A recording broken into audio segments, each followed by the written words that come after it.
반갑습니다. 자, 오늘은 투자자산 운용사 제9강 금융상품 39분부터 진행하겠습니다.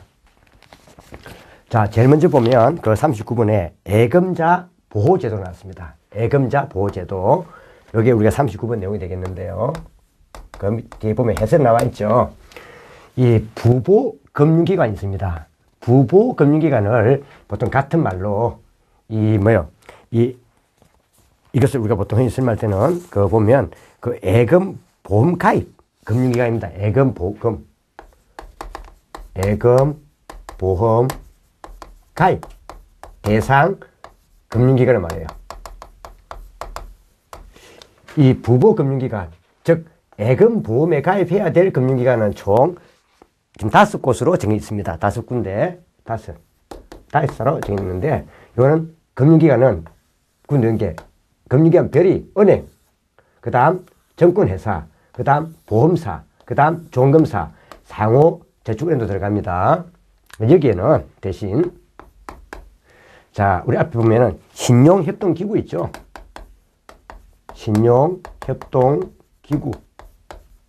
신용협동기구가 있었습니다. 신용협동기구에 보면 자, 어떤 게 있었죠? 신용협동기구에 보면 자, 이 앞에 농수협이라든지 그 다음 신용협동조합, 새마을금고 이런 게 있죠. 이거는 부보금융기관이 아닙니다. 부보금융기관에 들어가지 않습니다. 아닌 것. 자, 이거는 자체기금으로 이 고객을 보호하고 있습니다. 자체기금으로. 그 다음에 또 보면 우리가 이 국가 또는 보면 지자체 또 있습니다. 정부를 쓸까요? 정부, 지자체. 자, 이도 뭐예요? 여기도 저 부보금융이 아닙니다. 여기도 말 그대로 자체기금으로 해주고 있습니다. 자, 근데 요 은행에는 앞에 설명했던 우리가 뭐예요? 저 외국은행 국내 지점, 외국은행 국내 지점이라든지 또 한 개 더 보면 앞에 우리가 뭐예요? 그 특수은행도 또 은행 포함됩니다. 5곳 한번 봐야 되겠습니다. 이런 이제 부보금융기관이 예금보험공사에 보험료를 지급을 해요. 지급해 두었다가 나중에 요 부보금융기관이 파산이 발생하면 자, 이 파산 등이 뭐예요? 보험사고 이게 발생하면 요 고객을 보험공사에서 고객에게 요 원리금의 전부 또는 일부를 지급하는 제도입니다. 그런데 중요한 거는 그래서 이 고객을 우리가 보호해 주는 거예요. 고객을 보호해 주기 위한 제도입니다. 근데 이때 이 고객이 원리금을 받을 수 있는 한도는 금융기관별로 1인당 최고 5천만 원까지 가능합니다. 예를 들면 이 금융기관 별이니까 여기서 최고 5천만 원, 여기서 5천만 원, 여기서 5천만 원, 여기서 5천만 원 이렇게 각각 받을 수 있다 이 말입니다. 각각 받을 수 있는 겁니다. 그래서 이거는 금융기관별로 만약에 이 갑이라는 사람이 은행에도 예금에 가입했고 그 다음에 정권회사에도 투자를 했다면 여기서 5천만 원, 여기서 5천만 원 각각 금융기관별로 받을 수 있다 이 말입니다. 별로 받을 수 있는 겁니다. 이게 5개의 금융기관별로 정해놓은 겁니다. 자, 이렇게 놓는 것이 우리가 이게 바로 이 예금. 이 예금에 우리가 보호 대상이냐, 예금자 보호금 상품이냐 아니냐의 구분입니다. 자, 한번 봐보면서 들어가죠. 자, 앞쪽에 39번.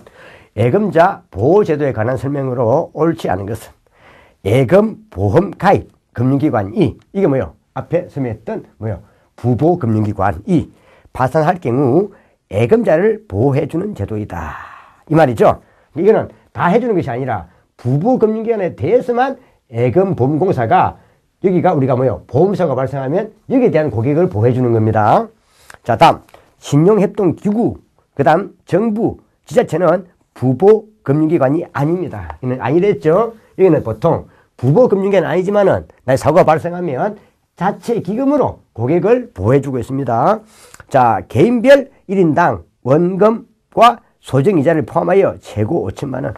개인별 같으면 만약에 갑이 은행에도 금융상품에 가입했고 정부도 하고 보험사도 이 세 군데 했다면 이거 통째로 5천만 원 말이잖아요. 이게 아닙니다.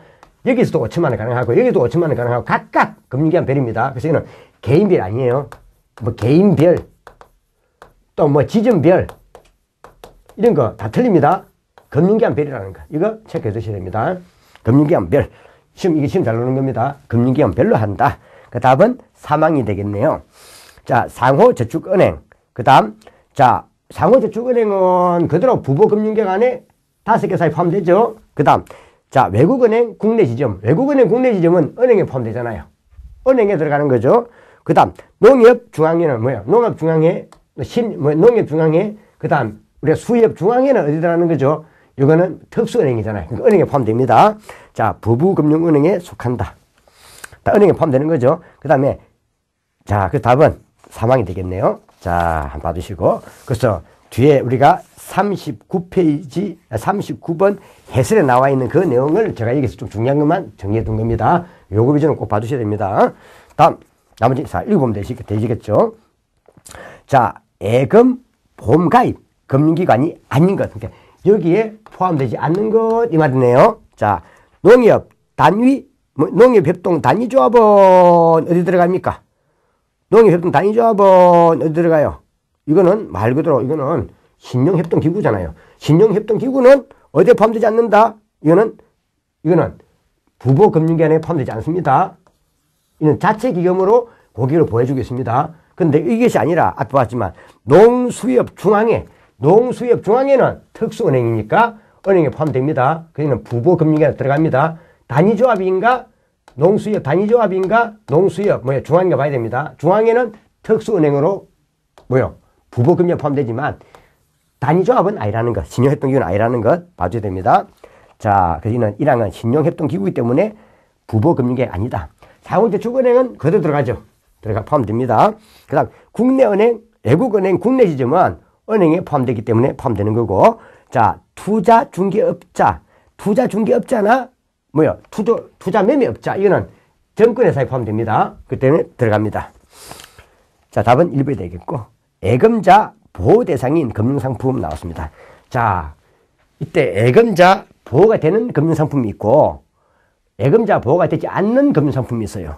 보통 예금자 보호대상이 되는 금융상품은 만기에 원금이 그대로 보존될 수 있는 것들입니다. 그래서 시험 칠 때는 이 예금자 보호대상과 예금자 비보호대상이 나올 때는 좀 주의할 게 있습니다.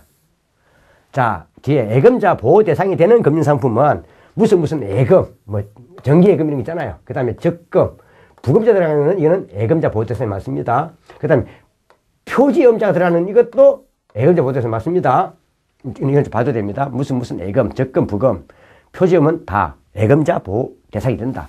그러나 비보호대상이 되는 건 봐도 됩니다. 이거 좀 잘 봐주세요. 자, 양도성 예금증서, 이게 뭐예요? 앞에 CD였죠. CD. 양도성 예금증서는 비보호입니다. 그 다음, 환매조건부 채권, 이게 뭐예요? RP. 이것도 비보호라고 했습니다. 자, 비보호. 그 다음, 앞에 건 대신 제가 표지음은 대상을 했죠. 표지음은. 자, 표지음만 예금자 보호 대상이다 한 그 내용입니다. 앞에 CD, RP. 그 다음, 표지음을 비교했었습니다. 그 다음에, 자, 무슨 채권, 무슨 정권, 그 다음에 기업음, 표지음이 아니고요, 기업음. 기업음은 비보호입니다. 그래서 기업음은 비보호고, 발행음, 표지음은 발행음, 표지음자 들어가는 이런 것들은 예금자 보면 됩니다. 기업음만큼은 아니다. 그 다음에 주택, 청약, 저축, 그 다음에 주택, 청약, 종합, 저축, 이거 기억나죠? 요거는 비보호입니다. 요거는 국민주택 기금으로 보호해주고 있습니다. 국민주택 기금으로 이거는 고객을 보호하겠습니다. 그 다음에 종금사 앞에 현금음 관리계좌는 예금자 보호지만 종합금융회사는 되지만 정권사 현금음 관리계좌는 비보호입니다. 이거 좀 구분해 줘야 됩니다. 정권사냐 종금사냐 요것만 좀 구분해 주시면 간단하게 시험 칠 때는 하지 않겠습니다. 그래서 요 부분도 중요해요. 둘 다 중요한 거니까 잘 봐주셔야 됩니다. 다음. 그러면은 예금자 보호 대상인 금융상품은 했습니다. 새마을금고 나왔습니다. 새마을금고에 뒤에 정기 예탁금은 좋은데, 예탁금이 장 예금이에요.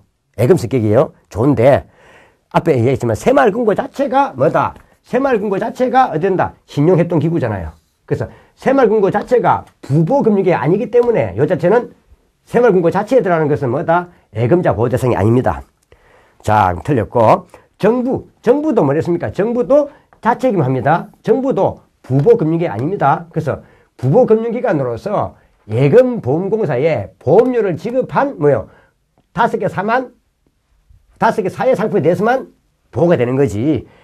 부보금융기관이 아니거나 또는 뭐요? 부보금융기관을 하더라도 예금자 비보호 대상은 보호를 해주지 않습니다. 자, 다음. 정부 발행도 이거는 자치기금이지. 정부 발행 이것도 정부도 뭐다? 이거는요 부보금융기관이 아닙니다. 다음. 은행 발행의 채권은 비보호입니다. 채권은 비보호입니다. 채권자들하는 것. 다음. 종금사의 뭐요? 발행음. 종금사의 발행음은 뭐든다? 종금사의 발행음은 예금자 보호 맞습니다. 표지음, 발행음 들어갑니다. 근데 기업음은 아니라 했습니다. 자, 이거 받으시고요. 답은 4번이 되시고. 자, 여기에 대해서 한번 쭉 정리를 해놓은 것 중에서도 제가 좀 중요한 것만 한번 정리해 본 겁니다. 다음. 자, 그래서 요것만큼은 꼭 한번 봐주셔야 됩니다. 시험에. 뭐 이렇게 간단히 나오니까. 근데 간단히 나온 자체가 중요한 게 아니고, 간단히 나온 자체가 우리가 뭐야, 암기를 하려면 어렵죠. 조금 정리해 주셔야 되고. 다음 42번.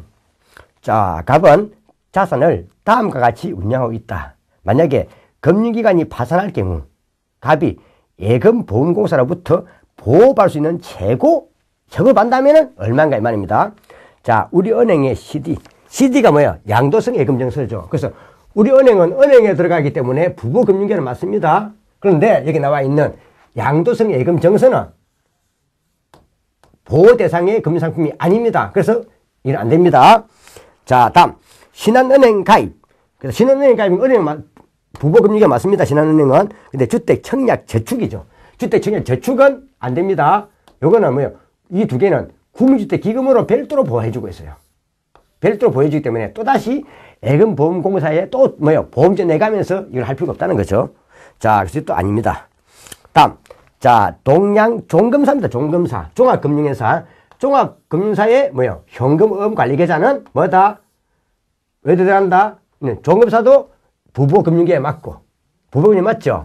자, 맞고. 그 다음에 CMA. 종금사 CMA는 뭐가 된다? 자, 예금자 보호금상품이 맞습니다. 자, 그러면은 디귿은 들어가겠네요. 디귿에 들어간 게 1억이 있고, 일단. 그 다음. 자, 리얼에 보니까, 자, 상호저축은행의 표지음이 있습니다. 자, 상호저축은행에, 이또 들어가죠? 자, 표지음은 들어간댔습니다. 표지음, 발행음 들어갑니다. 자, 그럼 이거는요, 1억. 근데 기업음은 아니라 했죠. 자, 이게 또 1억이 있습니다. 그럼 여기서 처급할 수 있는 금액이 뭐예요? 5천만 원. 여기서 처급할 수 있는 금액이 5천만 원. 그럼 합치면 얼마 되겠습니까? 1억이겠네요. 왜? 금융기관 별로 받는 거니까. 왜? 종금사와 상호저축은행은 뭐요? 별개의 금융기관이잖아요. 여기서 5천만 원, 여기서 5천만 원입니다. 그래서 이거는 만약 1인당이라 했으면 이거는요, 5천밖에 안 되는데, 금융기관 별이니까 여기서 5천, 여기서 5천이니까 각각 5천씩이니까 1억이 됩니다. 답은 2번이 되겠네요. 2항. 자, 43번. 이건 좀 한번 정해 주시고요. 자, 자산 유동화 정권에 관한 설명으로 적절치 않는 것은 되어 있습니다. 자, 이제 우리가 보면 요 내용 한번 쭉 해놨으니까 한번 봐주시면 되겠죠. ABS 자산 유동화 정권 나왔는데요. 이 금융기관에서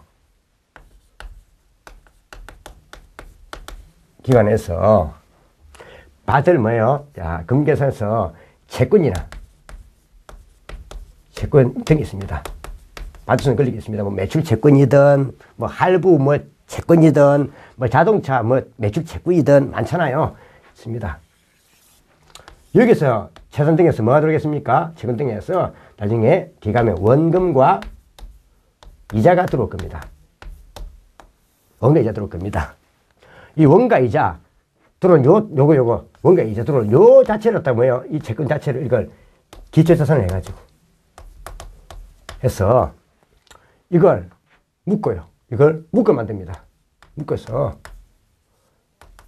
한 다음 요 자체를 기초로 해가지고 새로운 정권을 뭐요? 발행하는 거예요. 정권을 이거 묶어가지고 뭐요? 자, 또 발행을 좋도록 또 새로운 정권을 만든단 말이에요. 정권 보통 이게 채권이겠죠. 이때 새로운 채권을 만든 이걸 우리가 만든 거예요. 자, 자산 유동화 정권을 하는 거예요. 이걸 ABS를 하는 거예요. 예를 들면 10억만큼이 요 금융기관에 돈이 필요하면 10억이 만약에 필요하면 자, 뭐야 채권 요 10억 기존 10억을 묶단 말이에요. 묶어가지고 나중에 10억을 바로 발행하면 사갈 사람 없으니까 이걸 또 뭔다고 10억짜리였다가 또 예를 들면은 한 주당 뭐 10만원짜리라도 이렇게 또 새로 적을 만든단 말이에요. 만들어가지고 이제 이걸 갖다 뭐야 투자자에게 그대로 자들에게 그대로 이걸 만다고 이걸 매각하는 거예요. 매각합니다. 한다는 겁니다. 그래가지고 요 금융기관에서는 투자자들 하여금 물론 여기에 뭐야 우리가 흔히 유동화 회사가 개입될 수도 있습니다. 유동화 회사 채권을 갖다 만들어하는 유동화 회사 회사가 들어갈 수도 있습니다. 자, 그러면 이쪽으로 자금이 조달되고 또 유동회사에서 또 뭐요? 이걸 또 자금 준단 말이에요. 자금을 조달해 줍니다. 그럼 결국 기초자산 자체를 기초로 해가지고 이때 이걸 매각을 하든 또 새로운 적을 만들어서 이걸 발행을 하든 이렇게 현금하는 이 과정. 자금 조달 이게 현금하죠? 현금하는 과정. 하는 과정. 요게 말한다. 이걸 유동화를 하는 거예요. 유동화. 그러니까 상대적으로 유동성이 떨어지는 저 채권을 기초로 해가지고 새로운 채권을 만들어가지고 현금화시키는 과정을 유동화를 하는 거예요. 유동화라 쓰는 거예요. 그럼 나중에 이제 뒤에 여기서 원리금 들어오면 원리금 가지고 또 누구한테요? 갚는 거예요. 이걸 상환해가는 거예요. 상환하고 또 여기서는 또 뭐 한다고요? 투자자들에게 또 이걸 상환하는 거예요.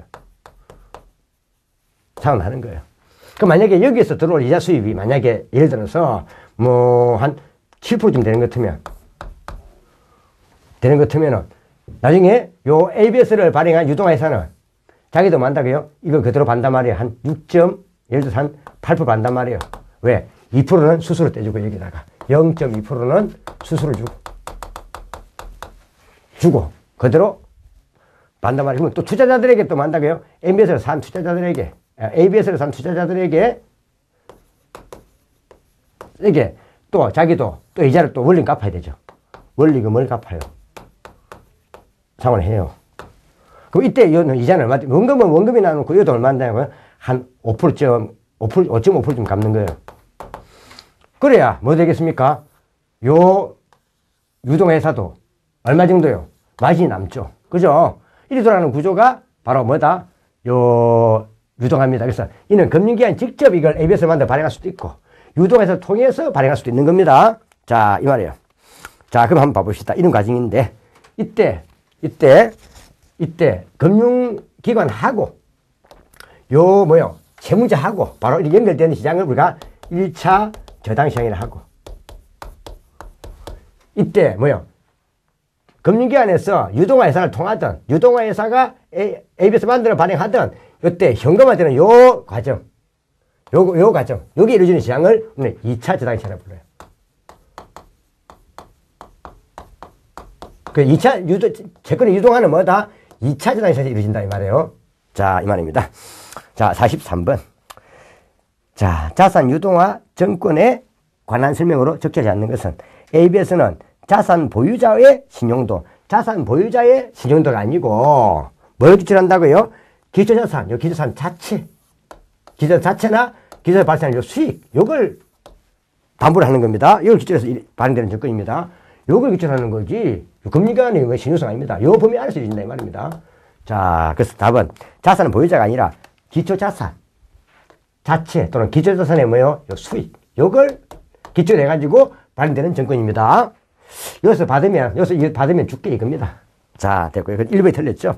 유동화 대상 기초자산은 뭐 대출 채권일 수도 있고, 여기 채권이 대출 채권도 될 수 있고, 그 다음에 자동차 할부금도 될 수 있고, 그 다음에 신용카드 개인될 수 있고, 다양합니다. 금융기관에서 받을 수 있는 채권은 다 될 수 있다 이 말입니다.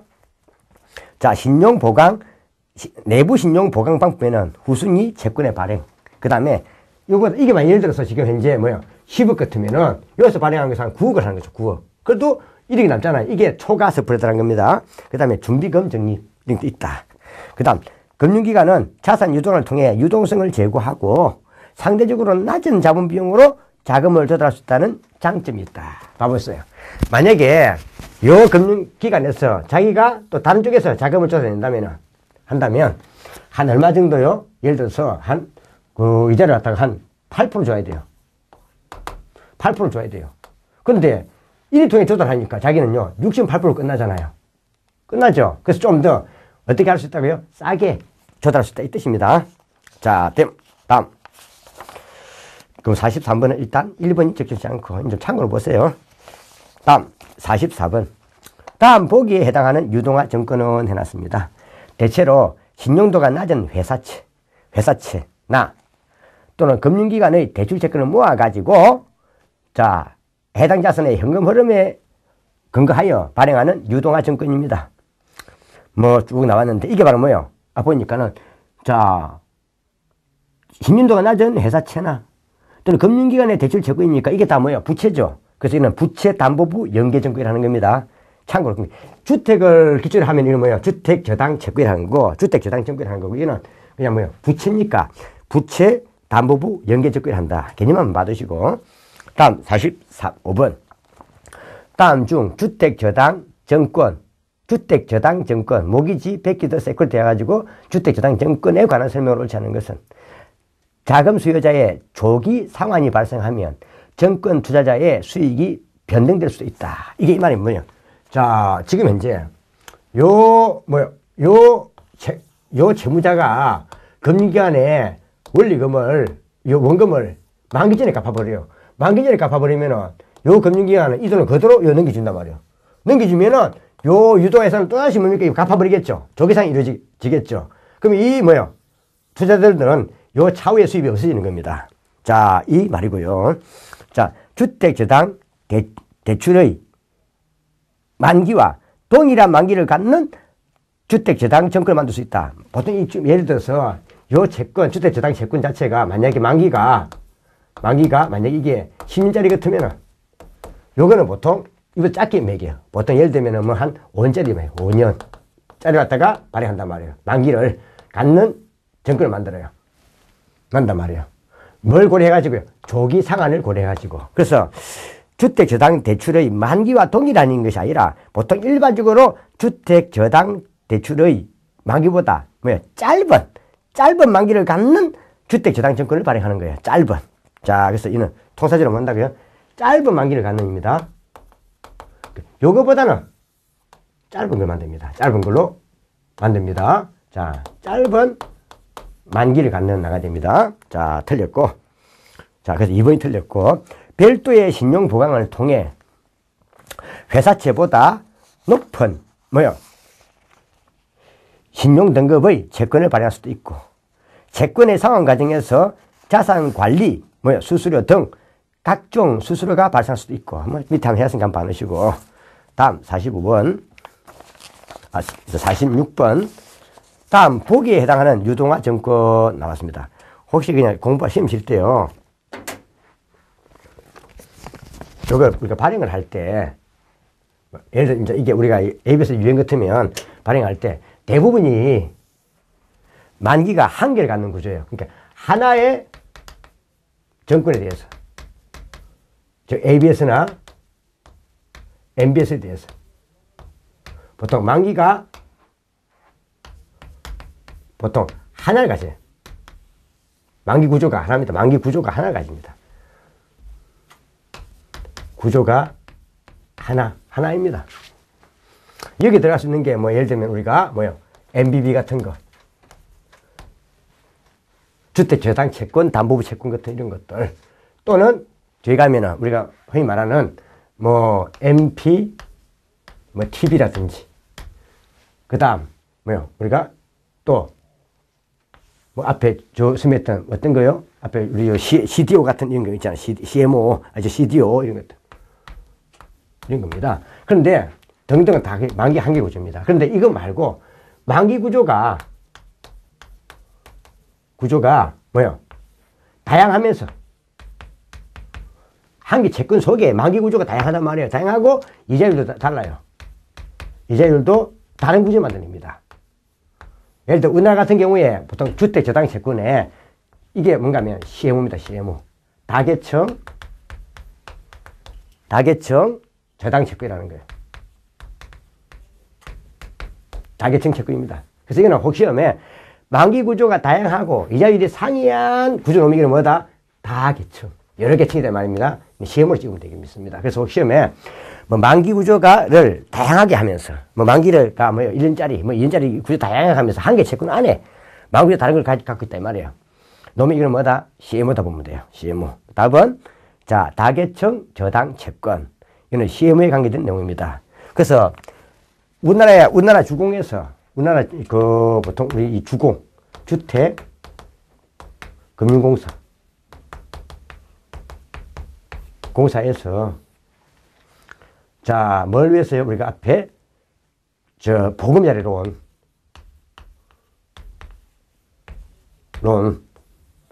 보금자리 론 요걸 보금자리 론의 활성을 위해서 보통 이 우리나라 같은 경우는 주택에 대해서 주택 구입 대금 자체로다가 은행 통해 할 때 이 보금자리 많이 하는데 우리나라에서는 이 주택금융공사가 주택에 대해서만큼은 유동화 회사 역할을 해주고 있습니다. 유동회사가 우리나라에서는 주공회사입니다. 하는데 이때 주공회에서 보통 유동회사로서 자금을 조달할 때 발행하는 주로 요 MBS의 종류가 주택 종류가 주로 대감이 앞에 보면은 주로 종전에는 MBB였다는 겁니다. 요즘 최근에는 대부분 앞에 나오는 요 CMO입니다. CMO. 그래서 시험 치면 한번 CMO가 넣을 수 있습니다. CMO. 요즘은 잘 MB 발행 안 합니다. 요즘은 그게 다 CMO입니다. 다계층 채권. 그래서 이런 시험 내면 크게 안 내고 혹시 뭘 낼 수 있다는 겁니까? 만기 구조가 다양하면서 만기 구조별로 다양한 이자율을 하면 뭐다? CMO로 보면 됩니다. CMO. 그 답은 이거는 딱 읽어보니까 대출 채권과 동일한 만기를 갖는 MBB의 경우에는 발행자가 누구다? 주공입니다. 자, 조기산 위험을 부담할 수가 있다. 하나의 저당 대출 집합을 기초로 다양한 만기와 이자율 노조, 이놈이 뭐다? 말 그대로 다계층 저당 채권이다. 찍으면 됩니다. 답은 상이 되겠습니다. 상. 자, 그 다음, 이제 보면, 퇴직연금제도입니다. 그 보면, 확정 기여형이 있고, 확정 금융형이 있습니다. 확정, 자, 기여형, 확정, 보니까 나와 있는데, 참고 이만 봐주세요. 자, 퇴직연금제도인데, 퇴직연금제도의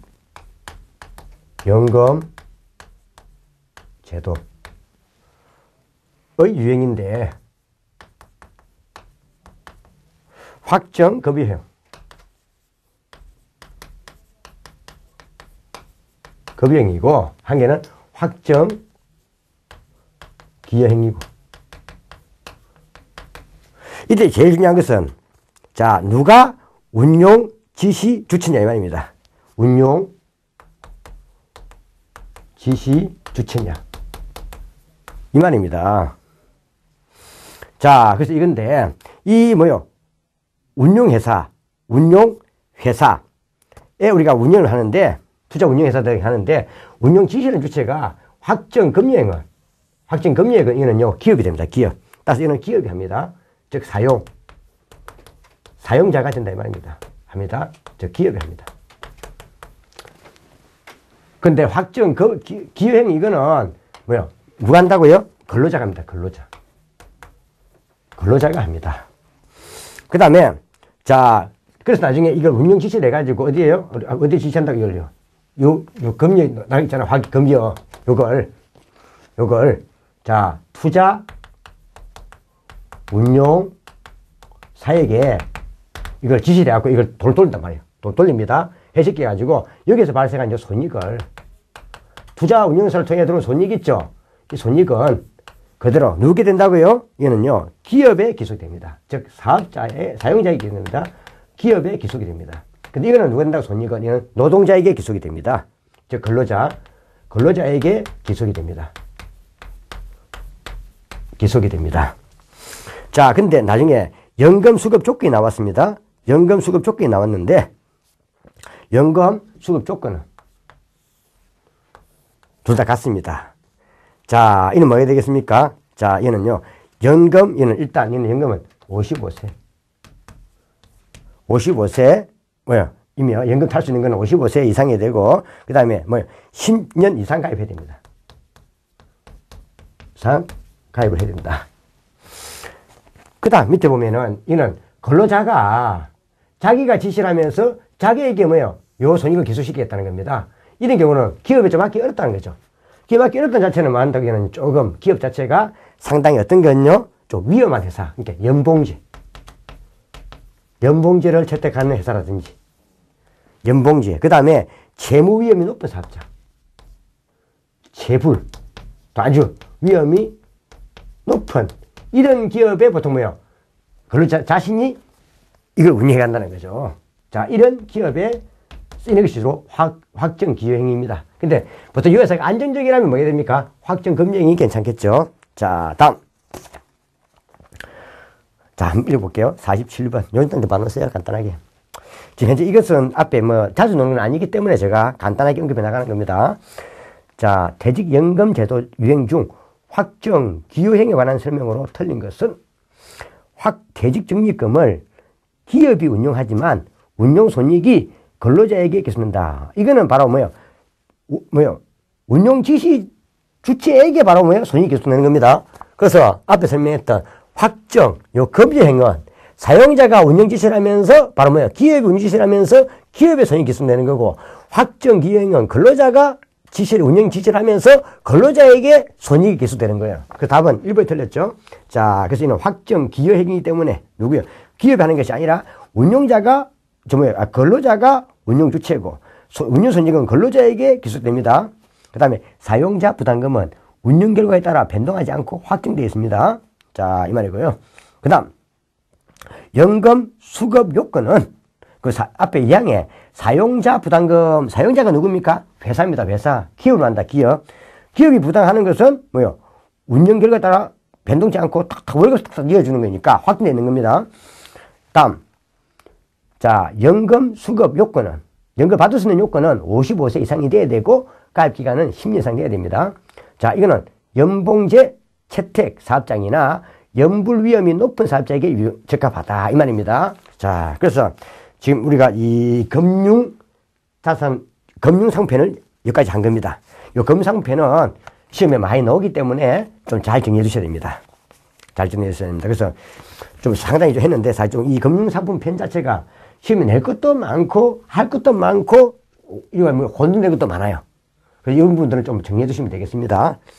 우리 투자사 운용사 자체는 조금 시험 자체가 노는 자체가 조금 문제 고급적이에요. 고급 문제들이 나오고, 일반 우리가 다른 시험보다는 이 조금 어렵습니다.